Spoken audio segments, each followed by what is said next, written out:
Assalamualaikum warahmatullahi wabarakatuh. Perkenalkan, saya Nadira Alifa Prameswari dari Program Studi Teknologi Rekayasa Bioproses Energi Terbarukan dengan nomor BP 2213010.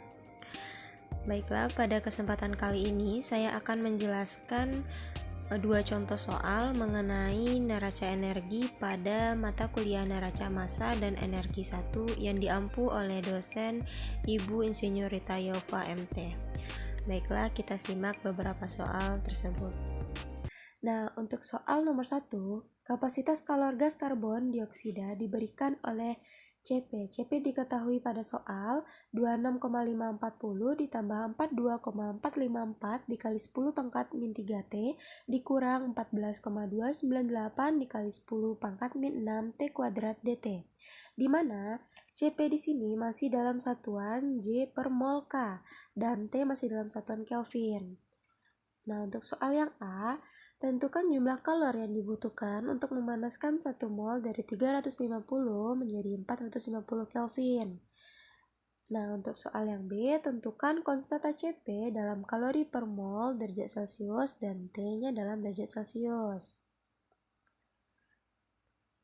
Selanjutnya, untuk penyelesaiannya, CP telah diketahui dalam soal. Untuk pertanyaan yang A, yang ditanya adalah kalor. Untuk mencari kalor, kita menggunakan rumus Q sama dengan M dalam kurung integral T2 T1 kali CP kali DT. Kemudian, di sini karena CP-nya telah diketahui, masukkan angka CP ke dalam rumus yang telah ditetapkan. Kemudian diintegralkan dan didapatkan hasil seperti ini.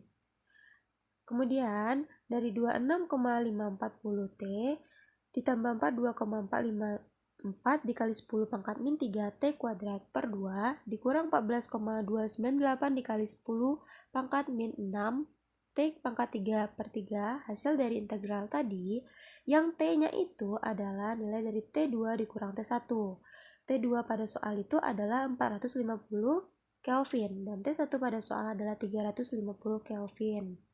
Dimasukkan ke setiap T yang ada pada setelah integral ini, setelah diintegralkan.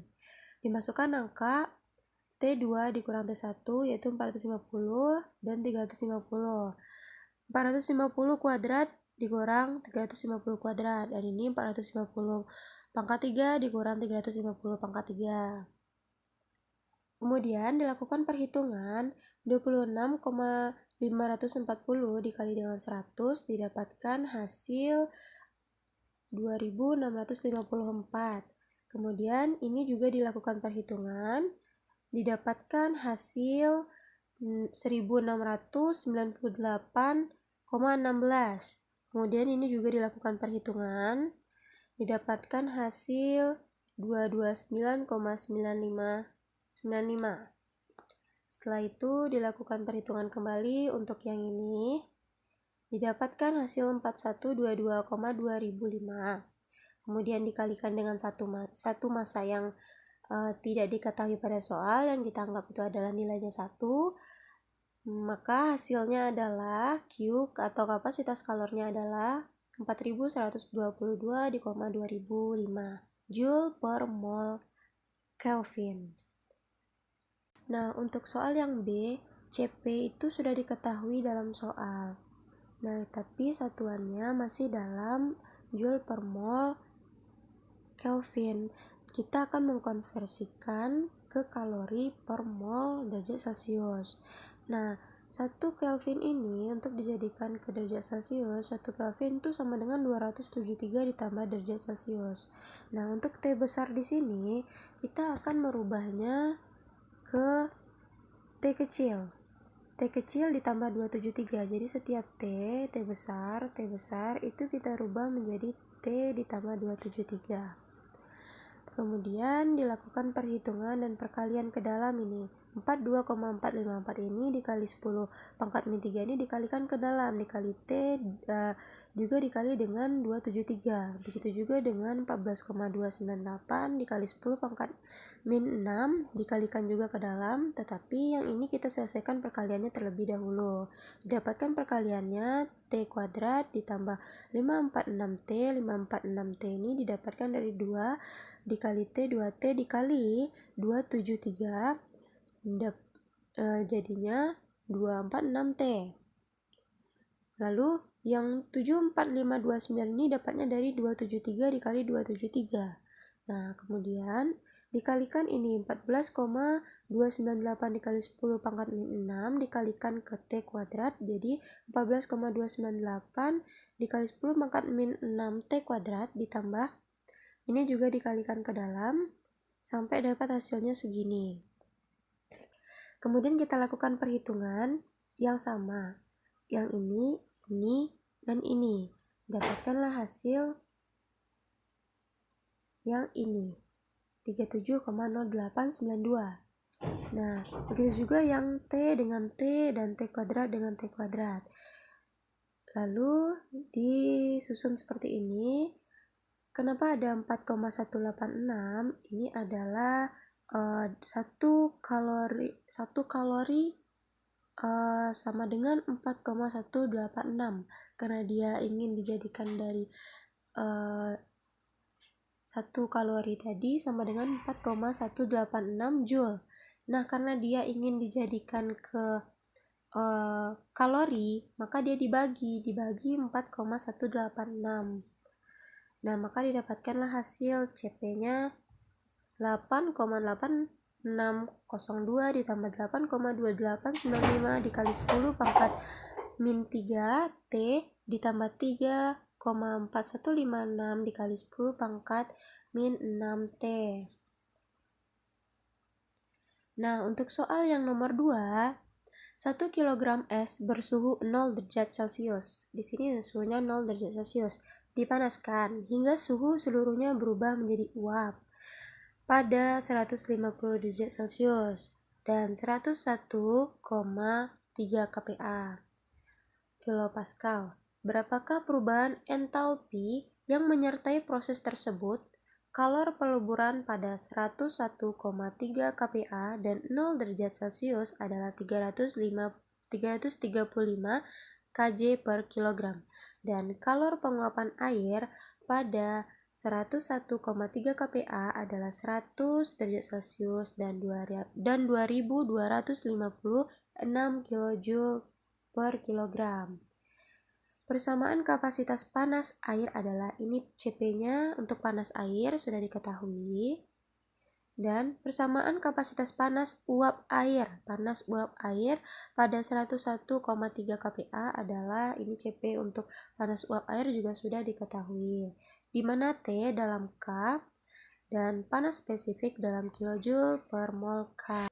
Nah, yang kedua kita mencari nilai delta H1, panas sensibel. Nah, untuk panas sensibel dikatakan panas sensibel dia karena suhunya itu tetap, suhunya berubah, fasanya itu tetap. Jadi T sama dengan 0 hingga 100 derajat Celcius. Nah, untuk CpH1 kan tadi sudah diketahui pada soal. Nah, ini untuk CpH1. Kemudian untuk rumus dari delta H1 itu sama dengan M 27 integral dari 273,15 dan 373,15. Itu biasanya kita pada Kelvin itu menggunakan angka 273 saja karena kita sudah terbiasa dengan angka 273, padahal sebenarnya adalah 273,15. Nah, dengan 373,15 itu datangnya dari 273,15 ditambah dengan 100, makanya 373,15. Nah, dikali CP dari panas air dikali DT. Nah, ini diintegralkan, dimasukkan M. M ini 1/18. Dari mana dapatnya? Dari MR si air. Kan masanya itu sama dengan gram per mr. Gram itu 1, mr-nya ada 18. Nah, mr dari air itu ada 18. Kemudian dapatlah 1/18.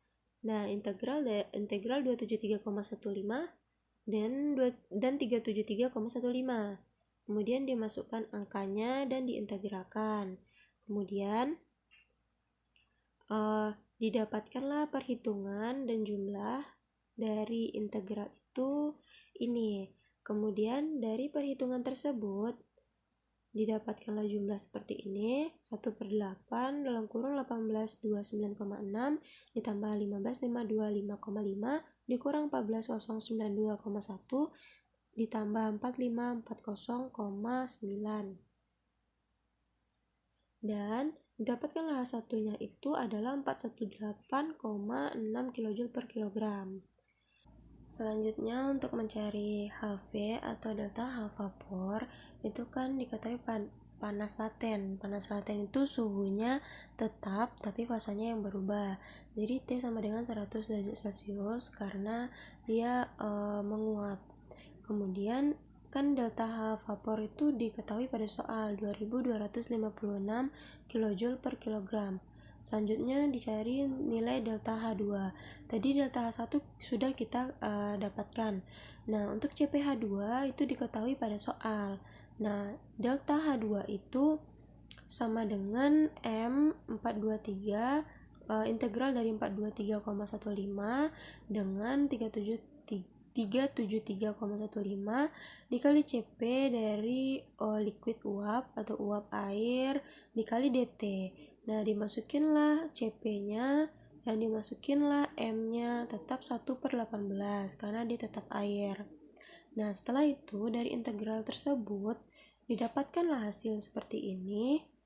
Kemudian dari perhitungan didapatkanlah hasil ini. Setelah itu didapatkan hasil H2-nya adalah 95,85 kJ. Untuk mencari nilai delta H secara keseluruhan dari yang sudah kita dapatkan tadi, nilai delta H fusion ditambah dengan nilai delta H1 ditambah dengan nilai delta H vapor dan nilai delta H2. Maka didapatkanlah hasil 3105,45 kJ. Nah, itu saja yang dapat saya sampaikan pada penjelasan contoh soal mengenai neraca energi ini. Apabila ada kata-kata yang salah dan kekurangan, mohon dimaafkan. Assalamualaikum warahmatullahi wabarakatuh.